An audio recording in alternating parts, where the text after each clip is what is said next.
12:02 in Edmonton. What's up, everybody? Welcome to the Oil Stream.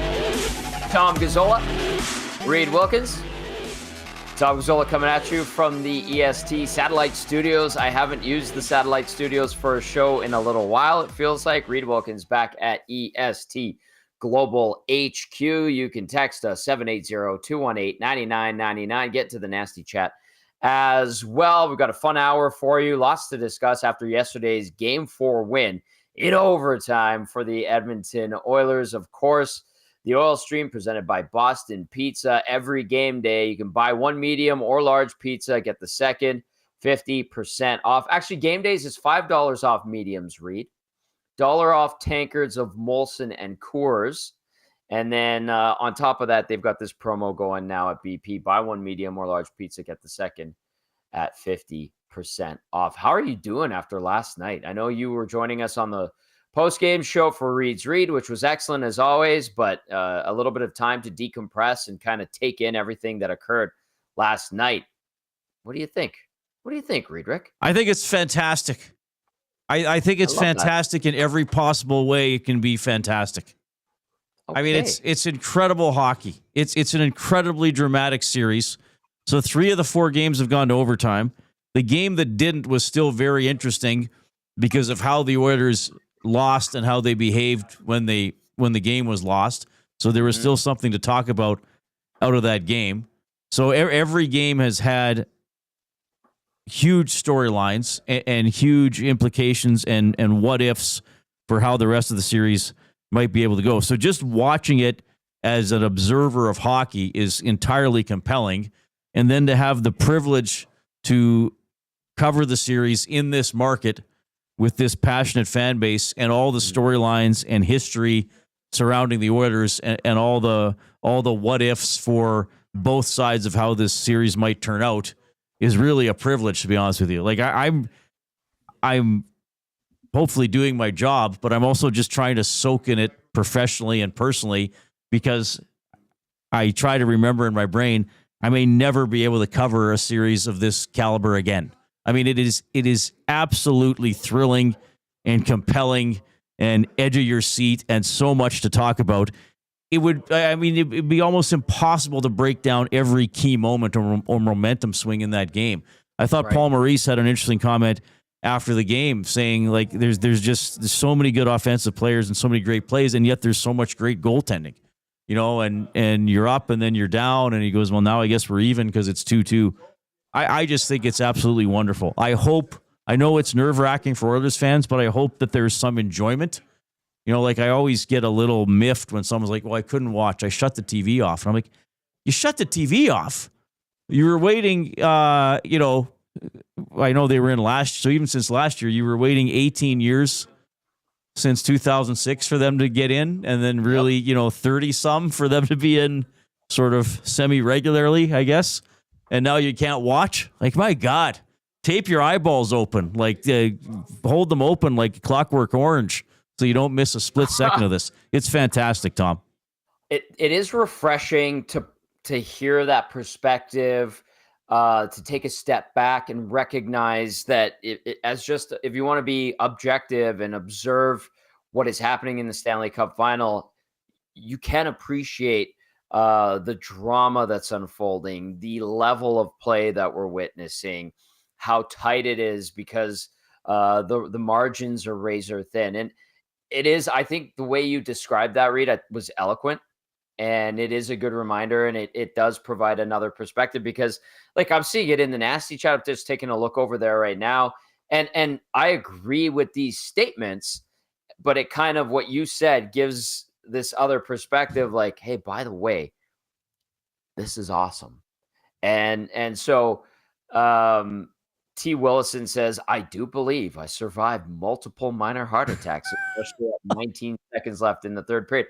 That is totally valid. And I was joking yesterday at Hudson's Bourbon Street. I'm like, they just can't do anything the easy way. And, we joke about and mock the Oilers for that. And there is truth to it. But T. Willison with that point, like minor heart attacks yesterday, multiple minor heart. Yes, I understand that emotion.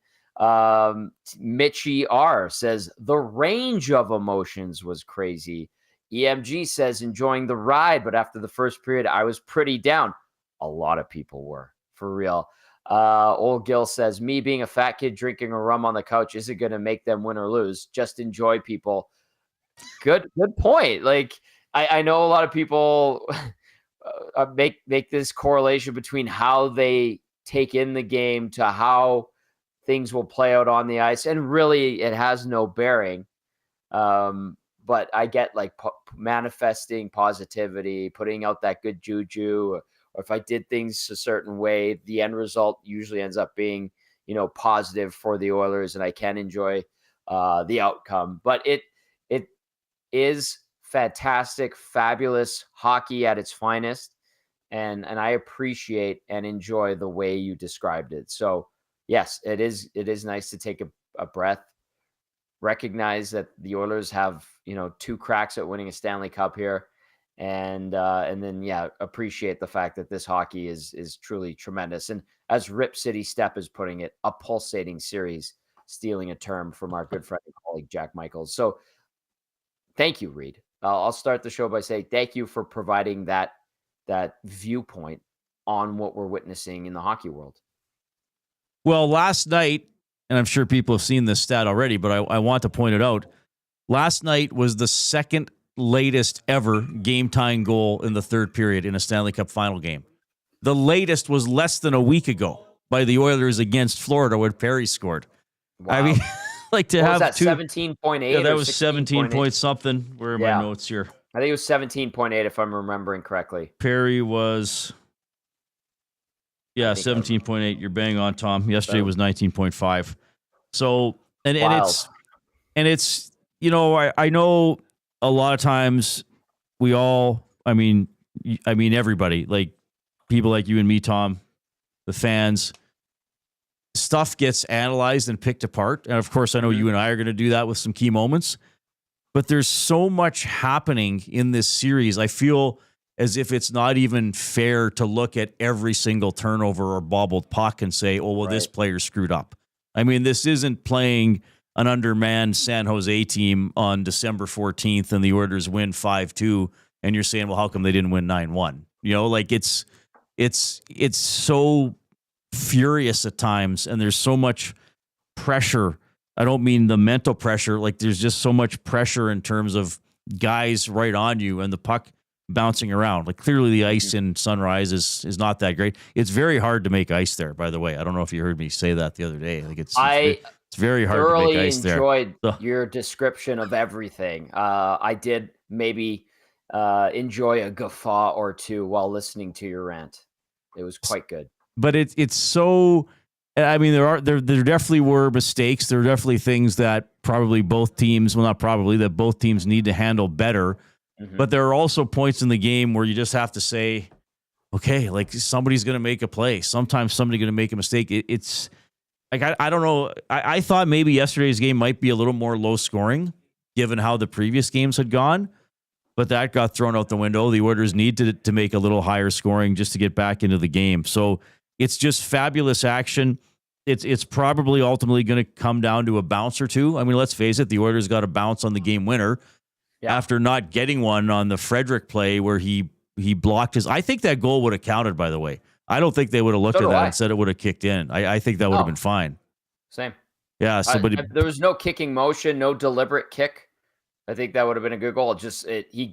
His skate blade corralled it towards the post, which it hit. And then he recognized the puck was down there, gets a little backhander on it in tight. And then I can't remember which defenseman kicked it out, but that was a nice save, huge save there. And then it gave the Panthers a chance to go back the other way. The Bennett shot that was stopped and then hit the post, huge. And then who else got a shot off on the one-timer or had a big shot that Pickard caught a piece of and went over the glass? From the left side. I didn't write that one down. It might have been, I can't remember actually. Was it Barkov? Might have been Barkov or Anyway, it was huge saves. Again, you see, and plus, here's another thing that's cool. In the playoffs and now in the Stanley Cup final, I don't know what the count would be, but I know from doing interviews on sort of TV coverage in past years, there would be more cameras than there would be for a regular season game. Oh, So yeah. I think we're getting even more angles of the blocked shots and the ones that it's like, oh, it didn't go wide. It ticked his glove and then hit the outside of the post, right?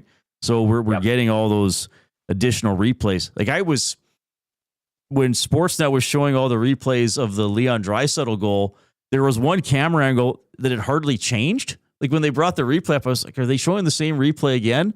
And then I realized, no, this camera is just a little more over and a little more zoomed in on Draisaitl. So there are tons of cameras for the people who, well, I'm sure people have noticed watching on TV, or if anybody was fortunate enough to go to game 1 or game 2 at Rogers Place, they have what do they call it now? The spider cam? I think it's a spider cam, cable cam. It's on the wires, right? Like you see at football, if they're not using a drone now.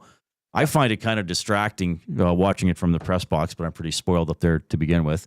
But yeah, that's, so if you see those shots where it almost looks like someone is flying over the ice surface, that's coming from there to give you a little bit more of a bird's eye view. It's kind of floating, and it is weird in hockey because we're so acclimated to it in football. I think the XFL was the league that actually brought that in and made that a thing, and then the NFL took it over. Obviously, we see it in CFL. I think the UFL Reid is actually using a drone, and I know the Elks fly a drone too at Commonwealth now, but the broadcast doesn't use that shot. Anyway, fantastic hockey. Heart-stopping, thrilling, pulsating, however you want to describe it. We've got ourselves a hell of a series as we roll into spicy headlines, brought to you by our good friends over at Popeye's Louisiana Kitchen and the new value menu at Popeye's featuring 5-piece nuggets, fried pickles, mini chicken wrap, mini chicken sandwich, and blackened cauliflower, which Reid loves, all for $4 plus tax. These are perfect snackable items that can round out your favorite Popeye's meal. I always like to get the mac and cheese whenever I get the meal. I usually get the classic crispy sandwich, and then I get mac and cheese, and they have cherry Coke on the fountain pop there, and I go with cherry Coke because to me it's a treat because you can't find it everywhere.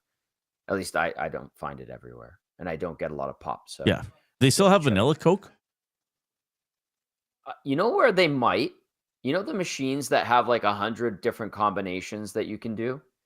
They might have it there. I know Popeyes there's an affiliation to Firehouse Subs, and I think Firehouse has those custom pop machines. You might be able to get vanilla Coke. Oh, okay. All right. Yeah. Just remember when vanilla Coke was a thing for a while, and then it seemed to go away. There were so many different variations, but I love cherry Coke, cherry Pepsi, whatever. I love cherry flavored, and I think it's great, and they have it at Popeyes. So I get the mac and cheese, and I get the cherry Coke there. Spicy headlines. Goaltending. Just goaltending, Reidrick. For the Oilers. Yeah, we see Calvin Pickard improved to 7-0, replacing Mr. Game 4. Stuart Skinner's perfect record in Game 4s remains untarnished because of the did not finish and no decision for him. I think they go to Calvin Pickard tomorrow in Game 5. And to my surprise, last night on the post-game show, not a lot or not everyone was knocking Stu Skinner. Of course, he's going to have his detractors. Allows 3 goals, gets the yank after the first period. How do you look at this goaltending situation that played out last night and moving forward here? Well, yet another fascinating storyline, just looking at it purely from the newsy angle, I guess. Mm-hmm. I thought Stuart Skinner had a good first period. I 3 goals on 17 shots. I guess if you look at just the save percentage, isn't that great? But the Oilers, and I said this to you last night, I'd like to go back and rewatch the beginning of the game. I thought their first 4 shifts, they were fine. Like the first time through the rotation, the McDavid line started and they were right in the offensive zone right away. And I thought, okay, like they're into it. They got some jump, and then they just kind of faded and Florida came on. So the shots I usually will write down when there's a whistle. So this probably was the first whistle after 10 minutes. With 9:22 left in the first period, the shots were 10-2 Florida. And it was still scoreless. And Skinner especially made that one save where he moved across and got his blocker on it, and then I think it hit his ribs and bounced to the corner. And early I thought, okay, Skinner looks ready. You can kind of tell with him if he's a little more upright. And I know even when he's playing well, his lateral movement still isn't as good as a lot of other goalies, but he seemed to be moving well with the play and wasn't swimming and wasn't, over adjusting to get to one side or the other. And I even watch for little things. How quick is a goaltender to cover the puck or find the puck when there's a scramble? And there were a couple kind of scrambles, rebounds being banged around that he got on top of. So I thought, okay, he's made some key saves early, and he's given his team, a chance to wake up. And then the penalties kick in. So I know you'd like your goaltender to stop everything. I don't criticize power play goals against as much. And then the third goal, again, you'd love another big save there, but that's a turnover by Stetcher behind the net. He didn't shoot it hard enough to reverse it, and it's a wide open guy in front. And may I interject really quickly on that one? Yep. And that was before the high stick that the turnover occurred. Oh, big time. It was still a missed high stick, but he'd already given the puck away. Yes. So I think you could say, in game 3 and maybe even parts of game 2 that Skinner's play was maybe declining a little bit from game 1 of this series and most of the Dallas and Vegas series. I think that would be fair. He didn't look as locked in or as sharp, but then he did look pretty sharp and was getting virtually no help in the first period yesterday. But then I think Chris Knobloch looked at it and said, okay, I got to do something to wake the guys up, or I got to make some sort of a change. And that's always a tactic you have to go to with the goaltender. I saw an interview with Pickard, I think he did with one of the American networks, where he said Knobloch didn't give him a lot of notice. He only told him about 3.5 minutes left in the intermission that he was going in.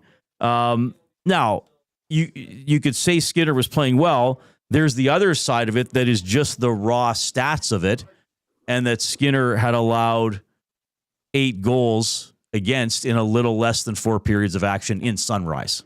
Okay. Yep. So, and I think that was, and I don't think it's comparable to DeBoer Ottinger, I was going to bring that up. I saw some people saying, oh, it's the DeBoer moment. And I can talk about that more if you want, but yes. I just think sometimes, DeBoer said, okay, he had one win, like Ottinger had 1 win against the Oilers in the last 7 games. So I took him out. Sometimes you can worry about the quality of goals, but sometimes you just look at the raw stat. So maybe that was Knobloch, where it's like, look, 3 against and 5 yesterday. I got to change something.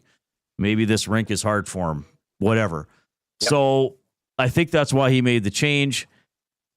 I think Pickard probably starts tomorrow. And then I guess if it doesn't go well, then you have maybe a Skinner with a couple, with a game and a half off or a game and 2/3 off, coming in game 6, possibly to save the season if it doesn't go well. But it's just fascinating with these goaltenders to see, Skinner start, didn't get a lot of support against LA, but also wasn't great. Pickard plays great. Skinner returns, plays great for the most part, let's be honest. And then maybe has a bit of a dip here, and Pickard comes in and just battles and keeps them alive and gets the win in overtime. So back and forth, goalie A to goalie B, goalie A to goalie B. I haven't seen it like this before in the playoffs. But the bottom line is, I don't care if Teddy Ruxpin is in net. Win the games. And the Oilers have won more often than they've lost in the postseason.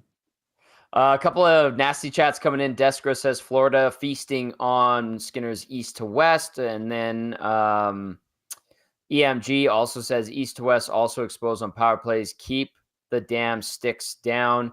Andrew E. also echoing that, keep the sticks down. And Reid, they talked about discipline. And although the type of penalties they ended up taking, 11 of them in game 3, a lot of them were, after the whistle, extracurricular, trying to set a tone and send a message. The penalties in the first period were different. They were high sticks. They're blatant. You got to call them. It's like they didn't get the message, and it cost them in that first period. And then it got to the point where apparently Corey Perry had to get up and say something in the intermission as well. People asking about Evander Kane and him missing a couple of shifts. He did have what did he finish with? 13:45 time on ice last night. I have it here. I actually have the game sheet. But people are asking about his benching. That's 3 penalties. 1 was a cross check, 2 high sticks, and he's supposed to be a veteran guy. You want him to set the tone, but he keeps taking these penalties. And finally, I think Chris Knobloch said, you know what? You're going to sit a couple out. He finished with 13:42 and a -1 with those 2 penalty minutes. Were you surprised that they still ended up taking those penalties and putting themselves into a situation where it created a hole. Yeah, I'm just trying to find the shift chart. Yeah, Kane, there is a bit of a gap in the first period. I think fairly large gap in the first period. Yeah. I was surprised they still took that many penalties. And I suppose a player might say, well, what can I do? I hit him and my stick bounces off his arm and goes up and hits him in the face. Well, then don't even have your stick where it's going to go off his arm. Yeah, why are you hitting him like this? Like, Kane doesn't need to go into a body check with a guy with his stick diagonally up across his chest, like the Rangers logo, with it pointing upward. Exactly. Even Ekholm, I know he kind of swung at the puck and it goes up and hits the guy. But Sportsnet stats put the stat out in the playoffs. The Oilers have 13 high sticking penalties, and the Panthers have 2 over the whole playoffs. Mm-hmm. So and we know the Panthers are an aggressive physical team. So they can body check and not clip a guy with a stick. So it is possible to do it. That's what if a player said to Knobloch, well, I'm trying to be aggressive. Knobloch says, well, they're being aggressive. They didn't high stick us. Well, I know they did, the one that didn't get called, but right. Yes. But still, we acknowledge this. Yeah. That was the disappointing part about the first period. I mean, it's one thing to be behind and put yourself in that big of a hole. It's another thing to go out and do the things that you blatantly knew cost you in the previous game. So, Kane took the penalty. What was the third penalty? the nurse penalty. I mean, that wasn't a high stick. That was a bad penalty. But you can't do that to a guy. Yeah.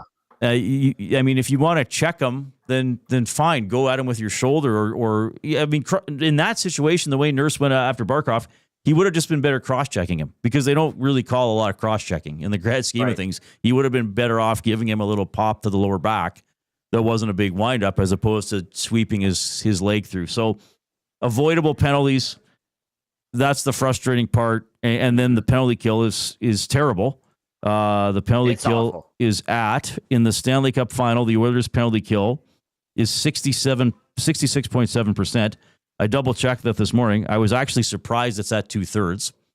Though I know they did kill a couple off later in the game, including Leon's elbow at the end of the second period. So, and that's the crazy thing. If the Oilers do win the Cup with a penalty kill below 70%, given that they were in the mid-90 percentage last year. Oh, my goodness. That would be 4 pretty all crazy. Playoffs last year? Yeah, and they had 3 shorthanded goals. Yeah. So I think they were only -1. Yeah.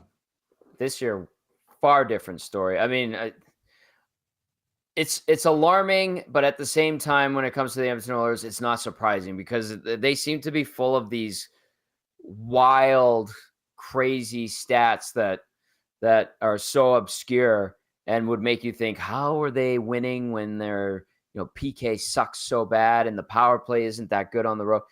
But they find a way. The Oilers are a 5-on-5 team all of a sudden.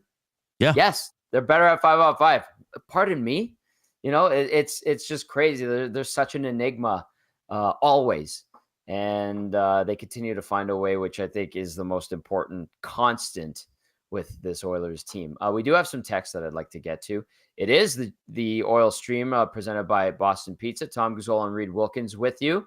And you can get into the inbox, 780-218-9999. Of course, if you're watching on YouTube, hit that thumbs up button. Get into the nasty chat.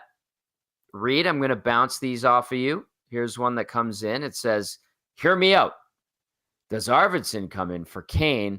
I like Kane's physical presence, but he hasn't been good overall, and the penalties are a killer. Reid, what would you say to that texter?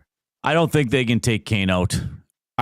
Of course, it's frustrating when he doesn't keep it under control, but he's big, he's fierce, he can forecheck, he's pretty good along the wall, getting the puck out, and he's still more of a threat to score than most Oilers forwards. I mean, he'd still probably be their 5th or 6th best threat to score a goal. Mm-hmm. So I don't think that would happen. I think you just need him engaged in a way that he's going to stay on the ice and be a presence physically and hopefully offensively. So I that's an interesting question. Yeah. But I think actually taking Kane out of the lineup, I don't know. I think that's ultimately would be I think the quality of your team would go down if you took Kane out. I think that's fair. Okay, let's go into this one because you and I discussed it prior to the show, and we have to talk about it. So, Uncle Dave, there's a couple of texts I want to preface it with, and then we'll dive in. Uncle Dave says, "Do you think if the high stick on Stetcher gets called and the play is called dead before the goal, that he still gets benched?" Stetcher ends up playing. He didn't play much at all. They basically rolled 5D, pardon me. He played 418, was -1, had 9 shifts. He went in for John Klingberg. And so Uncle Dave asked about if the high stick gets called, the play's dead. Another text said, and it's from Coach Mike, back to Klingberg for game 5.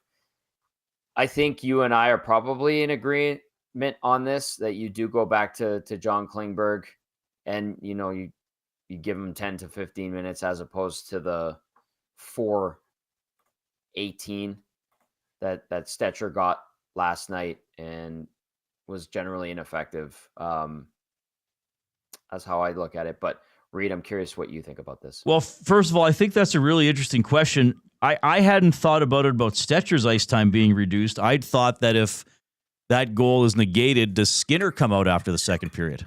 Because then it might have stayed 2-0, right? Would have there been the goaltending change? I mean, there's so many what ifs. I mean, the goal was scored. With 41.7 seconds left in the period. So the Oilers would have had a 42-second power play. What if the Oilers would have scored on that? I mean, it could have been 2-1 after 2, and everything could have changed, right? Skinner at that point. Yeah, what if? I think Stetcher probably still would have had his ice time reduced, even if that would have been called, because they still would have seen a turnover and not a great handling of the Panthers' forecheck. Yeah. Again, that's a pretty big what if. The bottom line is it did count. I see in the chat, well, would they play Dineen? Would they play Emberson? Well, they wouldn't play Dineen. No. And I don't think they would play Emberson. I think Klingberg comes back in. And look, again, we got to go with that most of Knobloch's moves have worked, and that includes times he's scratched a player for a game and then brought him right back in, like Cody Ceci in the Cup final. I mean, don't forget, Corey Perry was scratched. I can't remember which game, but he was scratched in the West final last year. Ryan McLeod was scratched in the West final, right?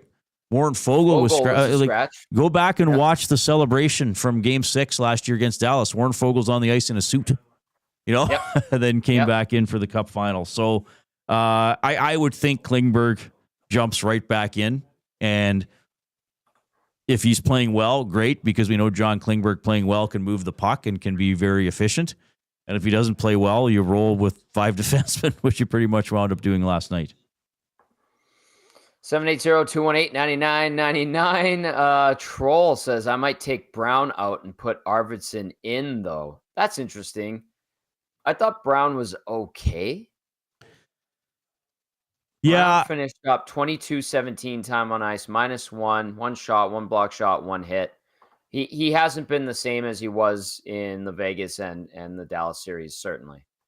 Yeah, you wonder if there's still something lingering for him. Mm-hmm. I don't know if they officially said concussion with him, right? But it was probably concussion. I mean, he got I can't remember if they Petrovic. Yeah, I can't remember if they ever officially said that. So that's an interesting one too, because the first thing when I hear a name like that come up with Brown is I always think to myself, well, he kills penalties. But then the very easy rebuttal to that is, oh, really, Reid? Well, an 18-year-old poodle could improve the Oilers' penalty kill right now. But I still think with Brown, they see at least some speed and at least a lot of effort and usually doing the right thing with the puck. I mean, obviously, you'd like him to score. He got a couple big goals last year.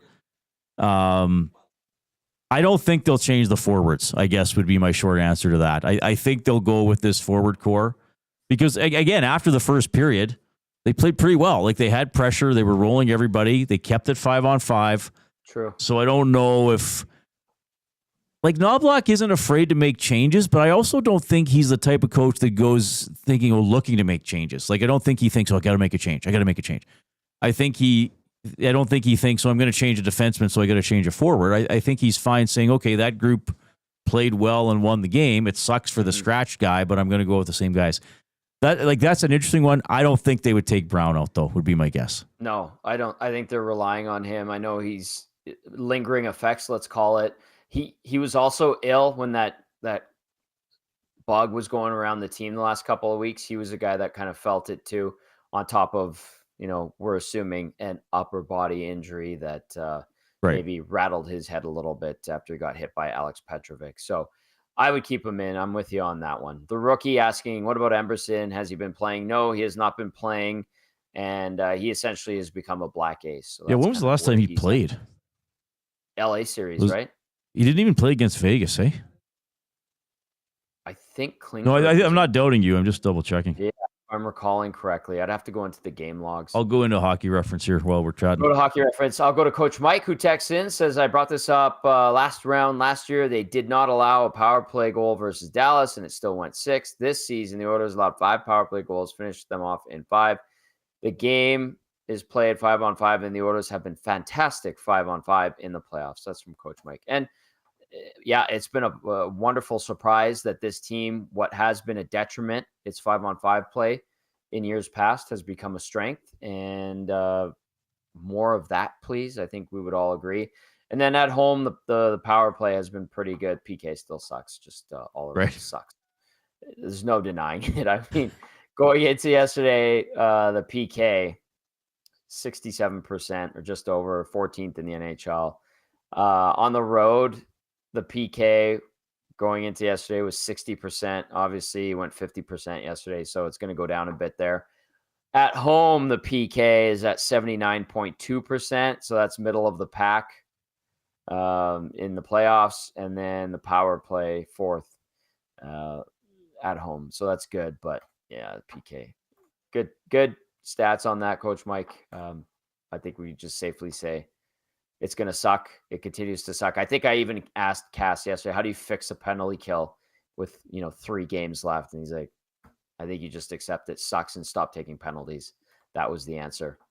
So Emerson played 9 games. He played all 6 against LA and the first 3 against Vegas. Okay. But he was playing like about 7 minutes the last 4 games he played.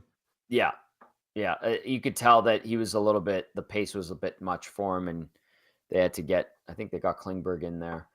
Stetcher was all right at times. We called him the nurse whisperer, but right now I think the pace and diving in like he had to yesterday is just too much for him. We only played 4-18. I want to bounce this one off of you. One-Eyed Pete says, what are your thoughts on the Bouchard non-boarding call? That you kind of teed off on it yesterday, but for those that didn't catch it on the post game, this has been an issue for the league across the board in recent years. Well, those really irritate me, and they irritate me in general. I mean, I think I've been pretty consistent saying this over the past season, and even when I was hosting my shows on Ched, I'm not a fan of cross-checking. A lot of it isn't called. I wish more of it was called. Okay, fine. But the NHL blatantly says they don't want players being hit from behind into the boards. And that's what happened to Bouchard.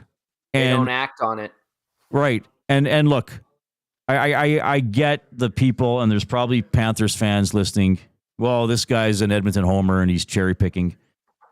With that situation, yes, it happened to an Oiler, but I don't like it in general. And the Oilers have gotten away. I mean, the Arvidsson hit against Vegas was a trip/borderline hit from behind on White. I think was it White Cloud. I can't remember who he hit. Yeah. So the Oilers, you don't make the Stanley Cup final with a few breaks along the way or some non-calls or some calls going your way. So fine. But that aside, I think if a guy is hit from behind, it's a penalty.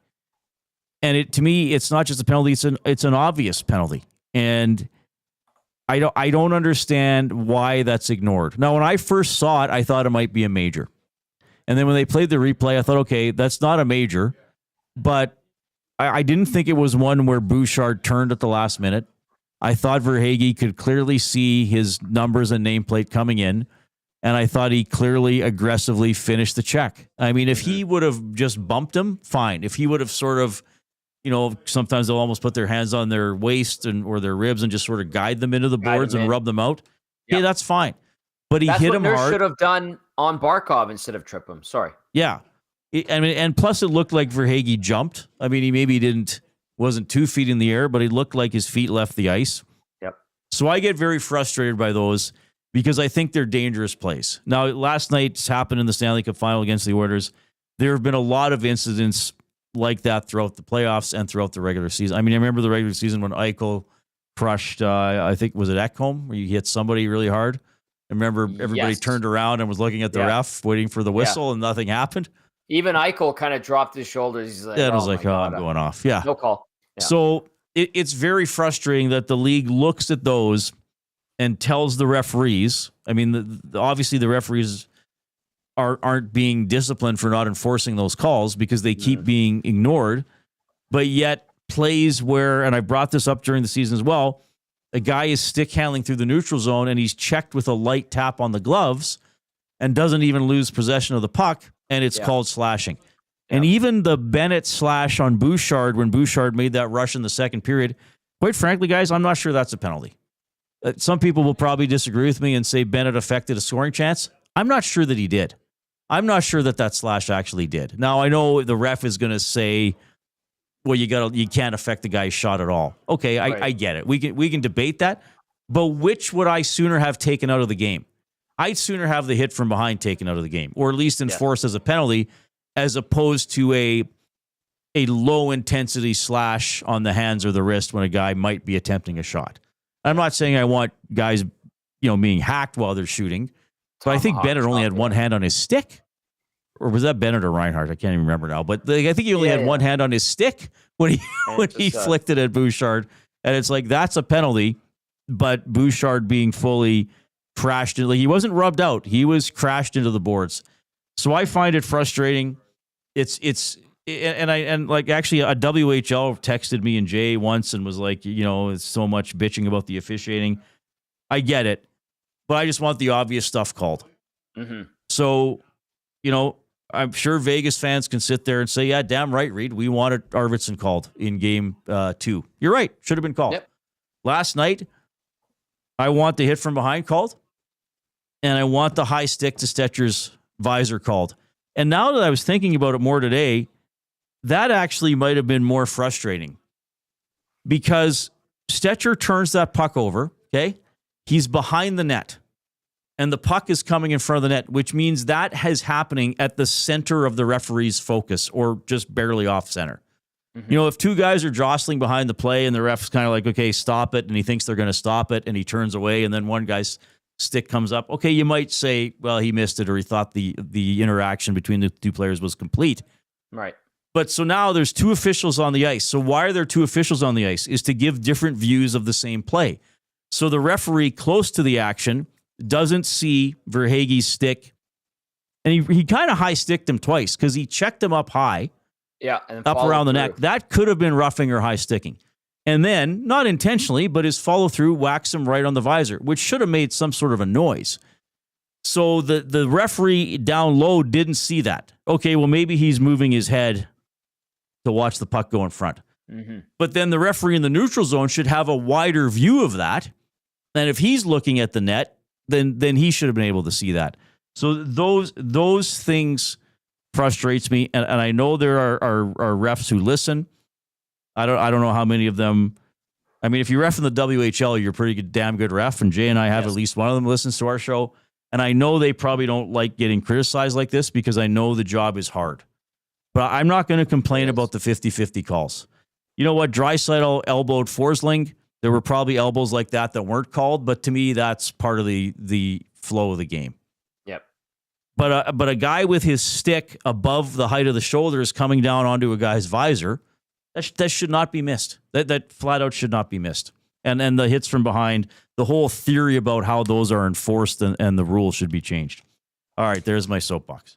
Well said. Well said. Amos Moses follows up with, on the Bouchard boarding non-call, it made me smirk when Craig Simpson said during the broadcast, quote, there was no head contact. The hit was directly in the back, unquote. Exactly. That's boarding. Amos Moses also added in a laughing and shrugging emoji. I get it. And you know what? It's funny too, because, or maybe ironic, but Craig Simpson's career ended because of back injuries. Yes. Due to getting smoked in the back, cross-checked in the back, because he would do the dirty work in front of the net at a time where you could just go to town on an opposition player's back with a cross-check with, a PMP 50-30 brought to you by Sherwood. So, Yeah, it was a long time ago, but good point, Amos Moses.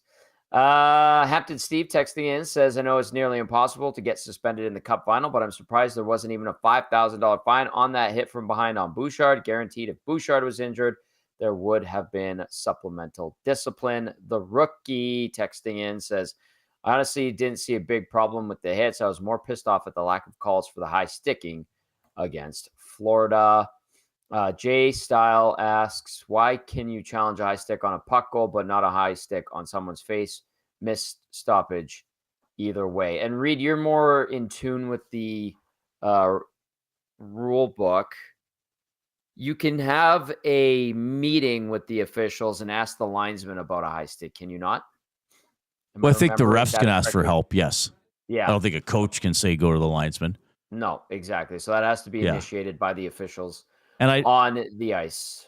And I'm not sure. I understand the sentiment. I hope I understand the sentiment behind that text, but I'm not a huge fan of let's start challenging penalties. I'm really not. Yeah, I mean, the refs can look at it if they call a major, and we've seen several instances in the playoffs and throughout the regular season where they'll kind of be like, okay, let's just call a major so we can at least look at it, and then often it's reduced. But yeah, I that's, to me, then you're opening up this whole other challenge thing and delaying the game possibly more, and then you give delay of game penalties for incorrect challenges on those as well. I'm not sure I want it to go that far. I'm with you. Portions of this hour are brought to you by our friends and partners over at Play Alberta. Make your bets count for you and everyone else with the Play Alberta app, with hundreds of player prop bets on the biggest leagues, NFL, CFL, NHL, NBA, MLB, you name it. You're not just playing for fun, you're supporting your province. Play Alberta revenue helps fund Alberta programs and services. Deposit today with promo code YEG50, YEG, all caps 50, and get an EST exclusive $50 free bet to get started. Big thank you to our friends over at Play Alberta, presenting sponsor of EST. Wilkins and Gazzola with you here on the Oil Stream. You can text us 780-218-9999. You can get into the nasty chat. We've got a good chunk of people watching. Thank you so very much. Hit that thumbs up button too. We appreciate it as we roll along on a very exciting day.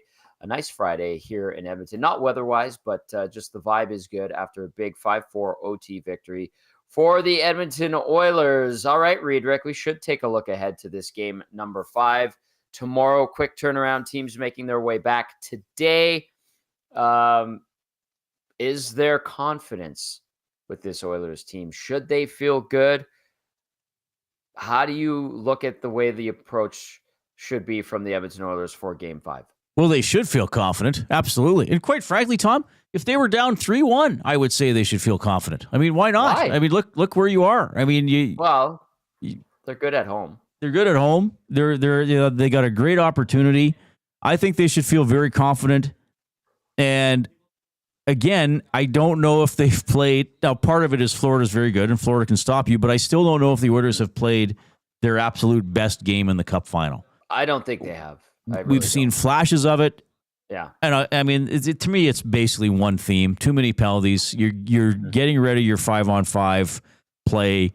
I know with some of the depth guys, like I've seen in the chat, some people saying take Frederick out, take this guy out, take this guy out. I get it. But I still think when they're not in the box and they can roll 4 lines or go 1 through 4, and then 1 through 3 and then back to 1 through 4. So you're getting an extra shift for the big guys. We're seeing that they're pretty good and that they can get pucks into the offensive zone, that they can win board battles, and that they can make it tough for the other team to get up the ice. So I think it's stand out of the box. I still think the Oilers know they have more to give.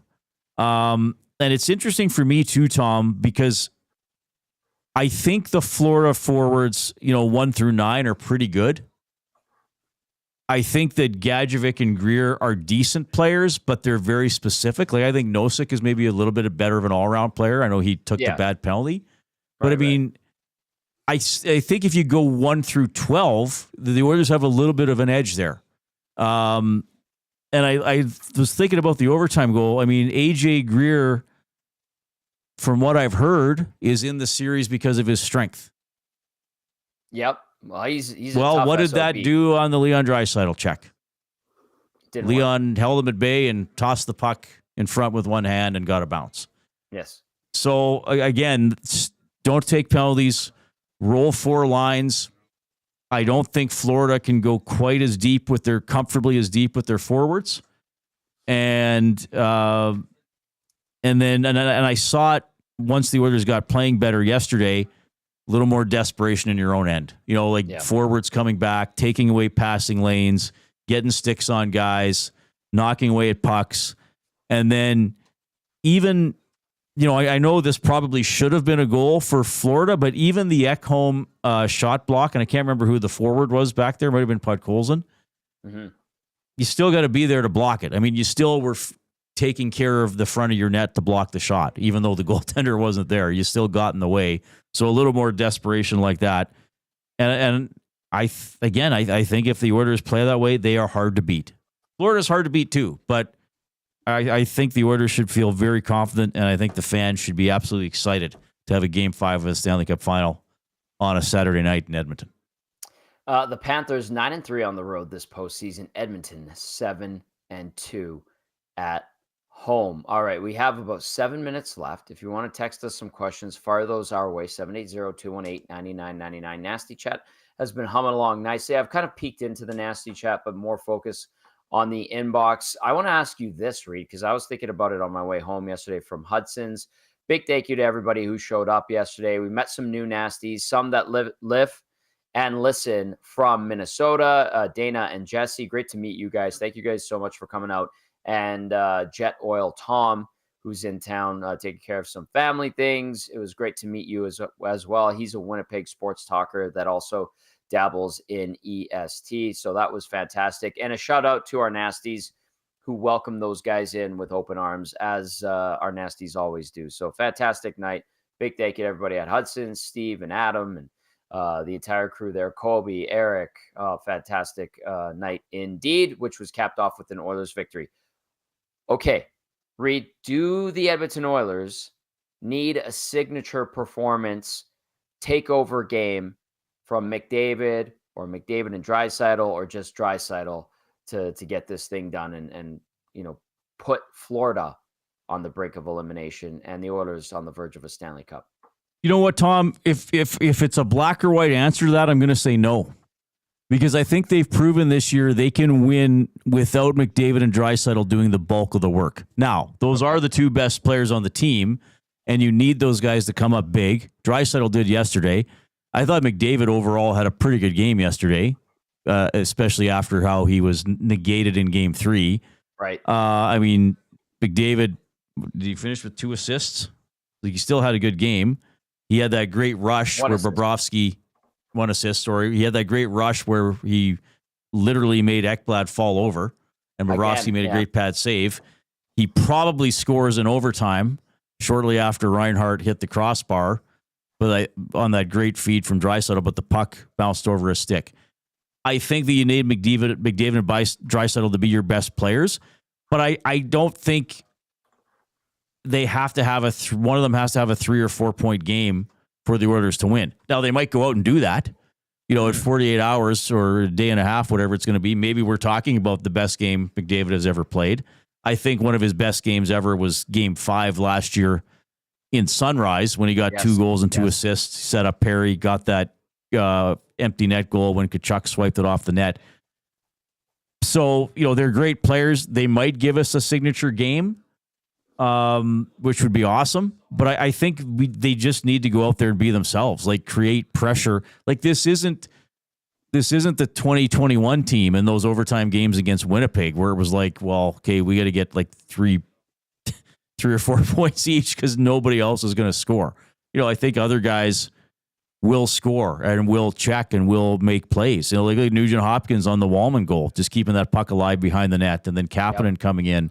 And then Wallman calling for that puck. Like there's other guys who want the spotlight, who want the puck in big moments. So they're capable of a signature game. If they deliver it, the Oilers probably win. But I'm going to say no because I think the Oilers can win without those guys dominating. They need to be very good. They need to be noticeable and get points. But I think the Oilers can win without one or both of those guys having a massive night. That's a great response. And I'm not going to disagree with you, but you know what, Reid? Like, for some reason, instinctually, I'm waiting for one of those nights from one of these guys. I just feel like one is coming. And maybe you're right. They don't need it.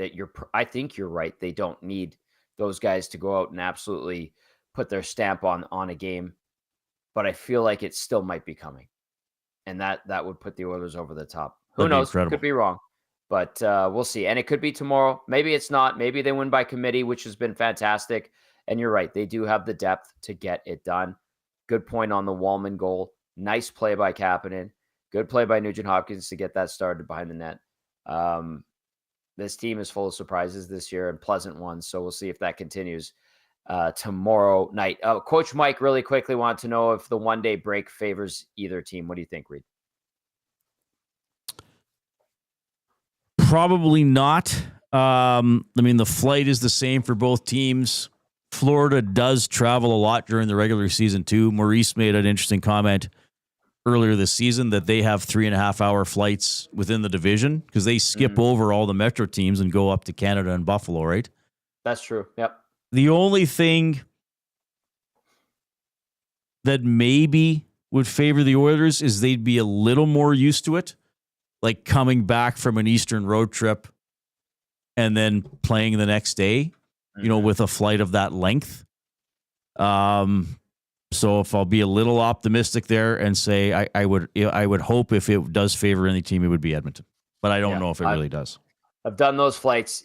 You do need like a day to kind of get your body back to. It's very weird. I don't know. You could try to mitigate it, but there's like a weird malaise that comes with crossing over a couple of time zones and try to get back to quote unquote normal. We'll see which team can adapt quicker, if it even has an impact tomorrow night. I'm excited for tomorrow night's game. It's going to be awesome.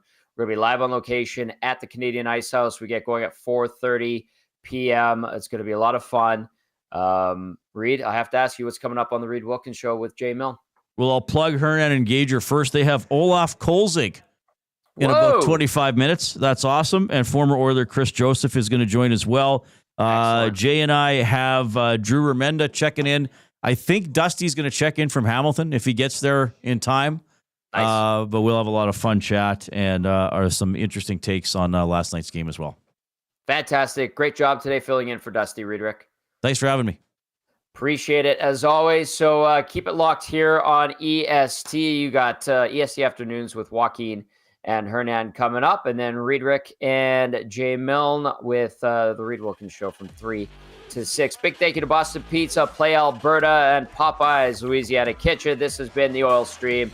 Fantastic. We really appreciate all the texts. And for those that watched and listened, you guys are awesome. That does it for me today. For Reid Wilkins, I'm Tom Gazzola saying enjoy the rest of your afternoon. We'll see you later.